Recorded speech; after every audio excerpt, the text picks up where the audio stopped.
Hello, everyone. We're going to be looking at 7B Part 1 today. Part 1 and Part 2 are set up to help us look at key features of graphs, important regions, important points, and important intervals. So to start out, just looking at from a quick look at what we did last time, because this is going to be important for what we did today. Being able to find that star point or that vertex or point of inflection. Okay, from any kind of point is done the same way. So if you didn't see this last time, I just wanted to do it again so you can see that it is the same idea. We're going to take that inside number with the x. We're going to change it. So since it's negative, it's going to become positive. And then the number outside is just going to stay like it is. Okay, if we don't have anything outside, we can always add a 0, not change anything. So minus 3, 0. And these first two are vertices. And the last one here, so this one's a really good one because it throws people off because of that negative 3 out front. Remember, from our last unit, we saw that this negative 3 did a reflection and a stretch. So it doesn't change where our vertex is, or in this case, a point of inflection. So negative 2, negative 7. Okay, remember at any point you can pause if you need to. I'm going to keep this going at a pretty decent pace. So if there is something you need to go back on, just hit that, back 10 seconds button kind of thing. Okay, so the ideas here, we're going to be looking at key features. We're going to do this like piece by piece. I'm going to do like y-intercept and the zeros. We're going to go find those. We're going to do positive, negative. We're going to go find those. We're going to break it up that way. So the first point is there can be only one. Sometimes there is 0.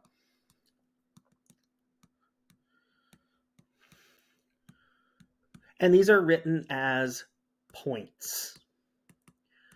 Specifically, they're always going to be 0, comma, whatever the y-intercept is. Okay. Zeros, or x-intercepts, there can be more than one. There can be an infinite number of these. There can be none of these. We can have 10. We can have 3. We're going to try to keep that down to 4 or less for you. But just keep in mind that there could be any number of these.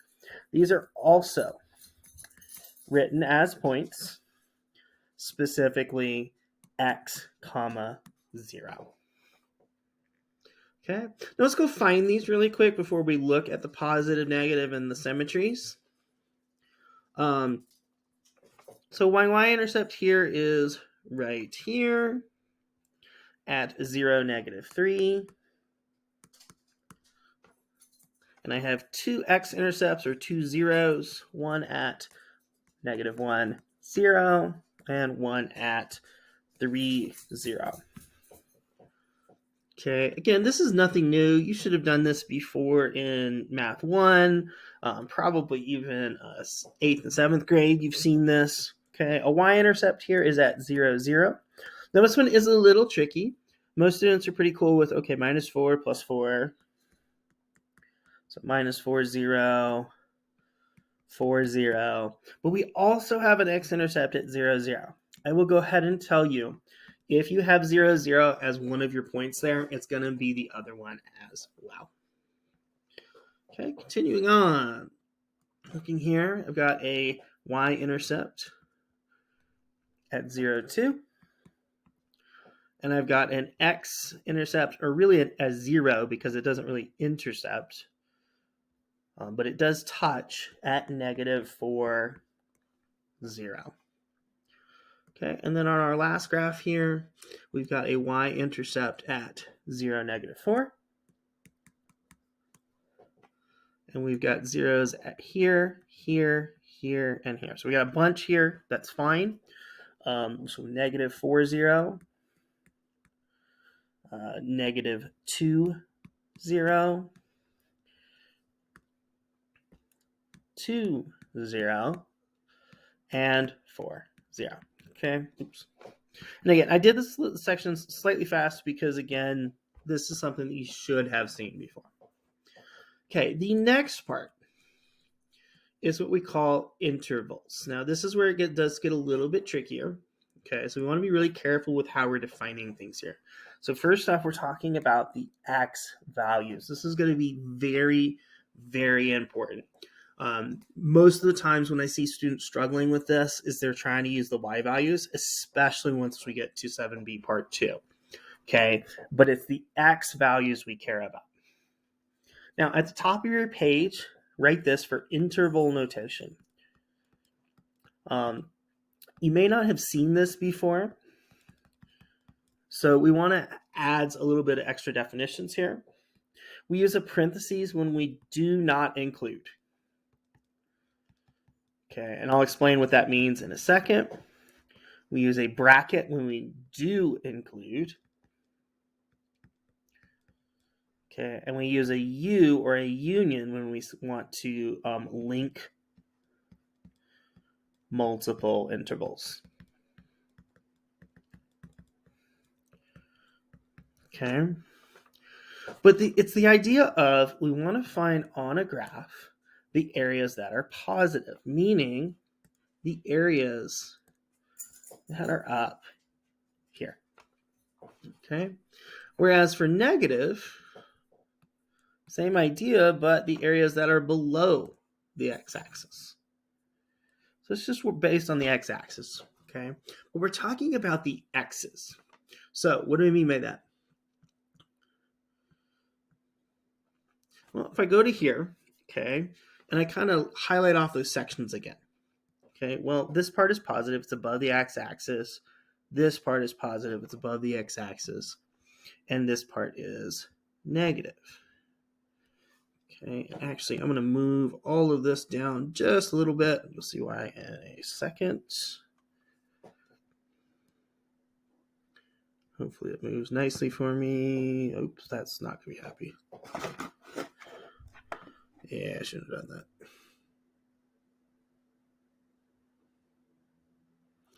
Okay, so again, the idea here is we want these intervals, this positive area, this positive region up here, the negative region down here. Okay, and I want to be able to define those, and hopefully this doesn't freak out because I don't want to start. There we go. Okay, so I had another teacher show me this super clever trick here. So what we're going to do for positive and negative is we're going to take our zeros here. So -1, and I'm going to draw just a dotted line going up above my graph. And then 3, and draw a dotted line going up above my graph. Okay, and then what I'm going to do is I'm going to put a number line up here. Okay, now I don't want to include the y-intercept, only the zeros, only the x-intercepts. So in this case, -1 and 3. Then what I'm going to ask myself is, okay, on this left side here, is my graph positive or negative? Well, it's positive. And then between -1 and -3, so from here to here, it's negative. And then it's positive again. Okay, well, this number line doesn't just stop at -1 and 3. It keeps going on forever to -infinity and positive infinity. So if I read this from left to right, from -infinity to -1, my number is positive. Okay, now we have to ask ourselves a question here about this -1, because at -1, my value is 0. 0 is not positive, nor is it negative, meaning at -1, I can't really include that. At -1.00000001, it's positive, but as soon as I hit 1, or -1, it's 0, and it's no good anymore. So that was the point of the parentheses. I don't want to include -1. Okay, and you saw I put a parentheses here on the -infinity, and that's just because we can never actually truly get to infinities. So infinities will always have parentheses. Okay, now from -1 to +3, I'm negative. So -1 to +3, and for the same reasons, both of these are zeros. I don't want to include those numbers. Okay, and then from 3 on to infinity, I'm positive, and for the same reason, parentheses, and I'm going to use a union symbol between them. Okay, again, that union symbol says here or here, so those are the two areas that I can care about. Now, a good question came up in class the other day is, why am I using a comma here but a union symbol here? Well, these are points, and they get a comma, okay? Whereas intervals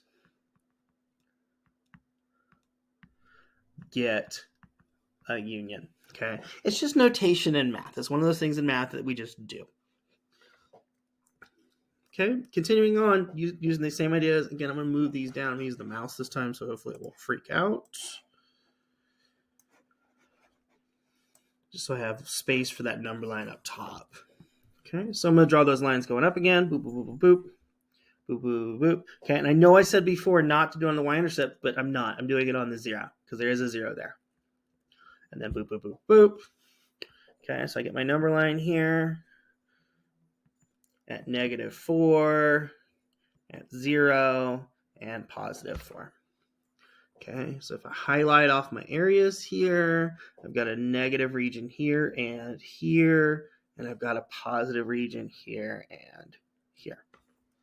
Okay, so that being said, negative, positive, negative, positive. Okay, now you'll notice on these last couple, we've had that nice kind of alternating pattern. Usually that pops up in math, but not always. There are some cases where it doesn't. So we do want to be careful that we are labeling these correctly. And then negative infinity to positive infinity. Okay, so from negative infinity to -4, I am negative. From -4 to 0, I'm positive. And again, these are going to all be parentheses for all the same reasons. 0 to 4, I'm negative again with a union. And then from 4 on, positive again. Okay. Continuing on, repeating our process. There's enough space there for me there. Okay, now this one's a little weird because I've got that y-intercept right here. So if I move it, put my number line here. Okay, and I can see that I do have a positive region here, but there's no negative region. Okay, so let's think about that for a second. Well, if this is positive, okay, that's fine. Most students are okay there. But then they have a question as to what goes on over here. Well, the question is, does it even exist over there? And the answer is no. Square root's going to be our oddball for this entire unit.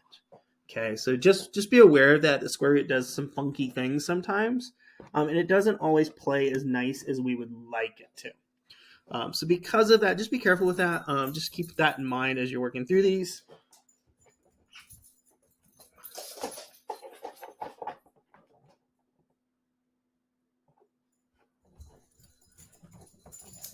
Sorry, my battery's dying. I'm making sure it doesn't die while I'm trying to do this. Okay, so we don't have any negative region here. That's fine. We have a positive region, and that positive region is going to be from -4 to positive infinity.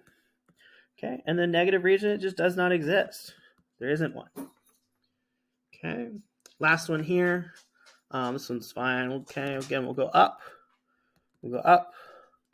Okay, again, we're not going to include that y-axis. We're only including our x-intercepts or our zeros. Okay, -4, -2, 2, and 4. Okay, getting my highlights in here. Oop. Yeah, that's good. Positive, positive, negative, negative, negative. Okay, so this one's going to have 3 negative regions. That's fine. So negative from infinity to -4, then positive for a little bit, then negative, then positive, then negative. Okay, so, and then all the way out to infinity. So from negative infinity to -4, I'm negative. From -4 to -2, I'm positive. From -2 to +2, I'm negative again. Okay, and again, these numbers don't matter. These are regions that it's negative, right here to here. Okay, doesn't matter if they themselves are negative though. And then from 2 to 4, positive again, and then from 4 on. Okay, union, union, union. Okay, So last thing we're going to look at is symmetry. Now, unfortunately, symmetry is one of those things that is a little bit easier to show in person. But I'm going to do my best here, and if you have any questions, be sure to ask me. Okay, but the idea is we have two types of symmetry, or we don't have any symmetry. If I can fold a graph on the y-axis, so remember the y-axis is this one right here, okay? Meaning I can fold it down the middle of the graph. Then it has even symmetry. So something like this, and again, just excusing my drawing because it's not perfect, but if I took this side here on the right and folded it over, it would match up nearly perfectly, okay? That means that this one has even symmetry. Now, it doesn't have to go through the origin. I could have something like this. And again, excusing my drawing skills, because that is a little lopsided. If I fold this over down the middle there, it should match up pretty closely. Now, something like this, which we'll see again in a second, well, it does have symmetry about itself. That's no good. It has to fold in the middle here, okay? And if I folded this over, it would look like this. So it wouldn't match. And since it doesn't match, we're going to say that this has neither. Okay, and it doesn't have odd too, but I'll show you that in a second. Okay, now for odd symmetry is the one that's a little more challenging for students to recognize what's going on. So odd symmetry is what we call rotational symmetry. Now there's two ways to think about this. Most students do better with the rotational idea of it. So I'm going to take this graph, and if I rotate it 180 degrees, it's the same graph. And if that's true, then it is odd symmetrical. Now, the other way, and honestly the more mathematical way to think about it, is we're going to do a double fold. So we'll fold first like we did for evens, so this way, and then we're going to fold it down, which it then matches. Okay, so again, just depending on what works better in your brain, it doesn't matter to me. A lot of students seem to do better with the idea of I'm taking it, I'm rotating it. So just going through these really quick, and then neither is if it doesn't have either. And honestly, a lot of graphs are neither. Okay, so again, this one, again, it looks like it might be even. But again, I'm cutting it down the middle here. And if I cut it down the middle there, it's not the same. So this is going to be neither. Okay, this one would rotate nicely. Unfortunately, with how I have the picture drawn or have the picture set up, it's not going to rotate nicely on my tablet. But if I rotate it nicely on the graph, we will have that odd symmetry. Okay, square root functions are always going to be neither. They will never have symmetry. Okay, and then this one is a good example of even. So I fold it down the middle right here. It will be even symmetrical.